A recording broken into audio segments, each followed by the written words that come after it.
Nous allons dans ce nouveau tuto Python voir comment mettre en œuvre un itérateur. Un itérateur est un mécanisme qui permet à un objet Python de pouvoir renvoyer une succession de valeurs qui vont pouvoir être consommées par une instruction for in. En vérité, vous avez déjà un petit peu l'habitude de manipuler des itérateurs. Effectivement, les classes list, tuple ou set se comportent comme des itérateurs. Regardez, ici j'ai codé un petit exemple, donc j'ai une liste qui contient 3 valeurs de type chaîne de caractères. À partir de là, j'ai bien ici une instruction for in qui va, pour chacun des éléments de la collection L, les manipuler via une variable qui s'appellera value. Notre manipulation consistera à faire un affichage sur la console.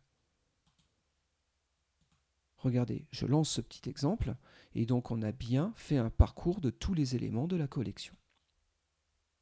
La classe list se comporte comme un itérateur. Maintenant, regardez. Je vais reprendre l'exemple que nous avions mis en œuvre dans les tutos précédents, à savoir l'exemple de notre classe rational de manipulation de fractions. Ici, nous avons la fraction 3/7. Bon, nous avions défini tout un ensemble de méthodes et d'opérateurs, je passe ce point-là. Moi, ce que je voudrais essayer, c'est de dire je fais un for in sur qui? Sur mon rationnel. Et puis on imagine récupérer des parties de notre nombre rationnel. On pourrait envisager récupérer 3 puis 7, pourquoi pas. Et puis j'affiche, c'est parti. Regardez, je lance l'application, et là nous sommes confrontés à un petit problème. Effectivement, notre classe ne sait pas se comporter comme un itérateur. Il ne fournit pas le support minimal. La question maintenant, c'est comment transformer notre classe de manipulation de nombres rationnels en un itérateur. Eh bien, regardez, je reprends le code de notre classe. Bon, nous avions défini ici tout un ensemble de choses, un constructeur, des propriétés. S'il y avait des soucis, on déclenchait des exceptions de type rational exception. Et puis nous avions ici une méthode de simplification, puis quelques opérateurs à ce niveau-là. Je passe. Maintenant, pour coder un itérateur, il suffit de rajouter 2 méthodes dans votre classe. La première de ces 2 méthodes, c'est iter. Iter, c'est une méthode qui va être invoquée lors de l'initialisation de l'itération. Il convient, au niveau de cette méthode, de mémoriser, de stocker un état qui me permettra de réaliser le parcours. Donc regardez ici, je vais faire un self.___ iterPos, pourquoi pas, c'est moi qui crée cette variable, et je vais la mettre à 0. Alors attention, on est bien d'accord, c'est des aspects que nous avions appréhendés dans les tutos précédents, mais ici j'ai préfixé mon attribut de ___, ça veut dire que je le brouille, d'accord, et donc que normalement de l'extérieur je ne suis pas censé l'utiliser. Il ne faut pas confondre ça avec le double underscore qui est utilisé ici devant et derrière, qui dit que, étant donné qu'il est et devant et derrière, que iter ne peut pas être utilisé tel quel. Normalement il est utilisé par un autre mécanisme, et bien à savoir notre instruction for in. Très bien. Je rajoute une autre ligne très importante, j'y reviendrai dans quelques minutes, mais ici on va faire un return self. Si vous ne le faites pas, ça ne marchera pas. Notre deuxième méthode, c'est __next, __. Donc toujours pareil, vous n'êtes pas censé l'utiliser normalement tel quel. Parfait. Je vais faire dans un premier temps un incrément de notre variable. Puis on va faire un certain nombre de tests.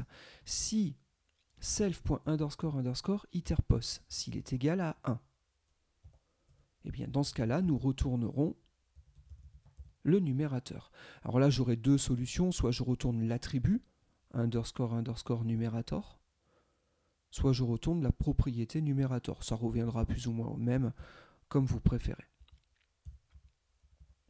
Très bien. Elif, si self.___ iterPos égale 2, dans ce cas-là, je retourne mon dénominateur. Else. Que faire dans les autres cas? Dans les autres cas, il faut indiquer à l'instruction for in qu'elle doit arrêter de parcourir l'objet. Pour ce faire, on va utiliser une exception. Effectivement, c'est le même mécanisme que celui que nous avons vu dans le tuto précédent. On va donc déclencher une exception, mais cette fois-ci, elle doit être de type stop iteration. Et en gros, c'est comme si le for, il avait un try except en interne, qui interceptait cette exception et donc qui permettait d'arrêter la boucle. Très bien. À partir de là, regardez, je reviens sur mon programme principal et là j'essaye d'exécuter ce code. Nous sommes bien en train de parcourir tous les attributs de notre classe Rational. Et donc nous sortons bien 3 sur 7. Parfait. Donc notre itérateur est en place. Alors regardez, je voulais revenir quelques minutes sur cette instruction. Je vous ai dit, elle est extrêmement importante. Regardez, le mieux c'est de la commenter et puis d'essayer sans. Et donc effectivement, le underscore iter underscore, son objectif c'est de renvoyer un pointeur sur l'objet qui porte le underscore next underscore. Et comme dans notre cas c'est le même objet, il fallait que je fasse un return self. Si vous ne le faites pas, le for in ne marche pas. Autre remarque importante, il y a eu des différences entre Python 2 et Python 3. Effectivement, en Python 3, on vient de le voir, c'est ce qu'on a exécuté ici, comme vous pouvez le voir au niveau de votre console en bas. J'ai bien fait tourner mon programme, en tout cas, personnellement, dans une version de Python 3. Donc du coup, j'avais dû définir underscore iter et underscore next underscore. Très bien. Par contre, en Python 2, il y avait une petite erreur qui avait été commise.